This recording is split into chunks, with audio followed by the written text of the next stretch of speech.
சிறுவாபுரி முருகன் கோவிலுக்கு எங்கள் ஃபேமிலியோடு நாங்கள் ஃபர்ஸ்ட் டைம் விசிட் பண்ணியிருந்த எக்ஸ்பீரியன்ஸை தான் இந்த வீடியோவில் நான் இன்றைக்கி ஷேர் பண்ணிக்க போகிறேன். வாங்க வீடியோக்குள்ளே போகலாம். முருகர் ஃபேன்ஸ் எல்லாம் இந்த வீடியோவுக்கு கண்டிப்பாக ஒரு லைக் கொடுங்க. என்னோடய சேனலுக்கு நீங்கள் புதுசாக இருந்தீங்கன்னா மறக்காமல் சப்ஸ்கிரைப் பண்ணிக்கோங்க. பக்கத்தில் இருக்க பெல் ஐக்கானையும் கிளிக் பண்ணிவிட்டு ஃப்ரெண்ட்ஸ் அண்ட் ஃபேமிலிக்கும் இந்த வீடியோவை ஷேர் பண்ணி விடுங்க. நாங்கள் இன்றைக்கி கூகுள் மேப் யூஸ் பண்ணி தான் போகிருந்தோம். கரெக்டாக காமிச்சிச்சு வழியெல்லாம் அக்யூரேட்டாக.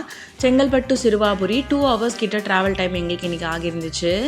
செங்கல்பட்டில் புதுசாக டிமார்ட் ஓப்பன் பண்ணியிருக்காங்க. ரொம்பவே நல்லா இருந்துச்சு. வெளியே இருந்து பார்க்குறதுக்கு ரொம்ப பெருசாகவும் இருந்துச்சு. கண்டிப்பாக ஓப்பன் பண்ணோன்னே ஒரு வாட்டி விசிட் பண்ணணும்.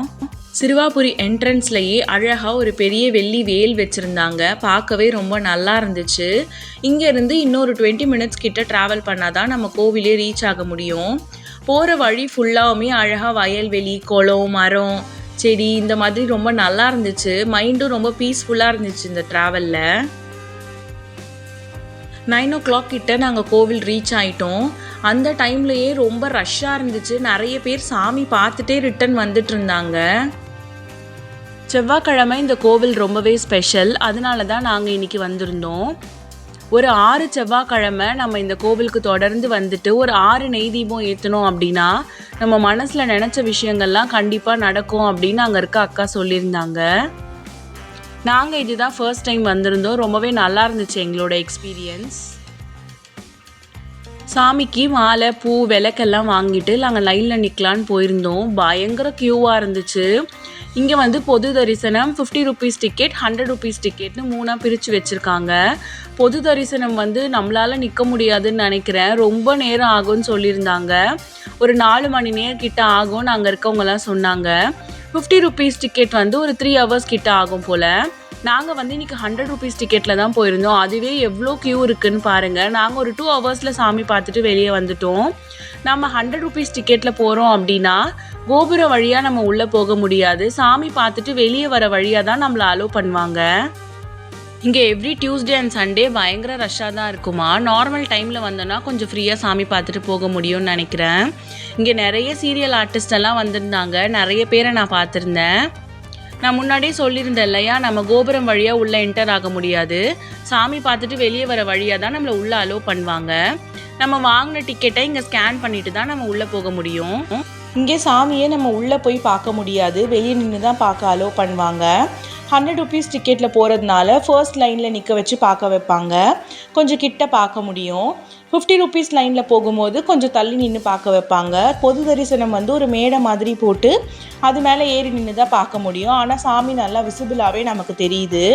சீக்கிரமே வீடு கட்டணும்னு வேண்டிக்கிட்டு நிறைய பேர் இங்கே ஒரு 6 புது செங்கல் வாங்கிட்டு மஞ்சள், குங்குமம், பூலாம் வச்சு விளக்கேற்றி வேண்டிட்டு போயிட்டு இருந்தாங்க.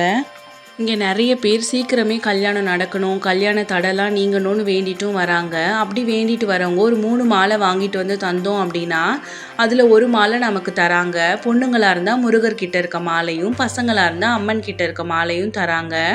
கல்யாணம் முடிஞ்ச உடனே அந்த மாலையை எடுத்துகிட்டு நம்ம கோவில் சன்னதியில் இருக்க ஒரு மரத்துக்கிட்ட வச்சுட்டு போகணுமா. நாங்கள் சாமி பார்த்து முடிச்சுட்டு வெளியே வந்தாச்சு. ரொம்பவே நல்ல தரிசனம். இங்கே அர்ச்சனைலாம் பண்ணுறதில்ல. ஸோ நாங்களே தேங்காய் உடைச்சி இந்த கொடி மரத்துக்கிட்ட வச்சு கற்பூரம் ஏற்றிட்டு வெளியே வந்துட்டோம். வெளியே வந்தோம் அப்படின்னா இங்கே ஒரு மரம் இருக்கும். இங்கே தான் நமக்கு கல்யாணம் முடிஞ்ச உடனே அந்த மாலையை எடுத்துகிட்டு வச்சுட்டு ஒரு கற்பூரம் ஏற்றிட்டு போகணுமா. வெளியே வந்தோம் அப்படின்னா இந்த மாதிரி நிறைய கடைங்களாக இருக்குது. இங்கே ரொம்பவே ஃப்ரெஷ்ஷான காய்கறி, பழம், பூலாம் விற்கிறாங்க. காசும் எல்லாமே விலை கம்மியாக தான் இருக்குது. என்னை பொறுத்த வரைக்கும் இந்த கோவில்கிட்ட இருக்க எல்லா விஷயங்களுமே காசு கம்மியாக தான் இருக்குது. எதுவும் விலை ஜாஸ்தியாலாம் இல்லை. ஒரு சில ஃபேமஸான கோவிலுக்கெலாம் நம்ம போகும்பொழுது அங்கே எதுவுமே நம்மளால் வாங்க முடியாது. எல்லாமே காசு ஜாஸ்தியாக தான் இருக்கும். ஆனால் எனக்கு இங்கே அப்படி ஃபீல் ஆகலை. எல்லாமே அஃபோர்டபுளான ப்ரைஸ் தான் இருக்குது. அதே மாதிரி ஃப்ரெஷ்ஷாகவும் எல்லாமே நமக்கு இங்கே கிடைக்கிது. இந்த கோவிலுக்கு வர்றதுக்கு ஒன்று நம்ம தனியாக நம்மளோட வண்டியில் அந்த மாதிரி வர முடியும். இல்லைனா ரெட் ஹில்ஸ் அங்கேருந்து தான் சிறுவாபுரி முருகன் கோவிலுக்கு 547 அப்படின்ற ஒரு நம்பர் பஸ் இருக்குது. அதில் தான் வர முடியும். ரொம்ப ஃப்ரீக்வெண்ட்டாகவே அந்த பஸ் இங்கே வருது, நான் பார்த்தேன். பாருங்கள் எவ்வளோ பேர் சாமி பார்க்குறதுக்கு இப்போ போய்கிட்டு இருக்காங்க. டைம் ஆக ஆக இன்னும் கூட்டம் நிறைய ஆகிட்டே தான் இருக்குது. நாங்கள் சாமி பார்த்து முடிச்சுட்டு வீட்டுக்கு வந்துட்டோம்.